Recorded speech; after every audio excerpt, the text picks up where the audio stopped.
Ay, tignan nyo to. Meron akong bagong headphone. Kulay puti pa naman. Okay? Kaya bukod dito sa ating very, very hard case. hard case pa. Ayun na yun. Okay? Tignan nyo po. Binilan ko rin itong earphone cover. Okay? Or ear caps cover. Yan.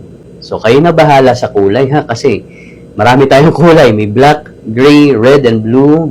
Yan. Pili na lang kayo. Marami tayong kulay dyan. And then, pagdating naman sa size, so ito po yung large size for 10 cm. Siguro kahit 11 cm pa yung headphone mo, no?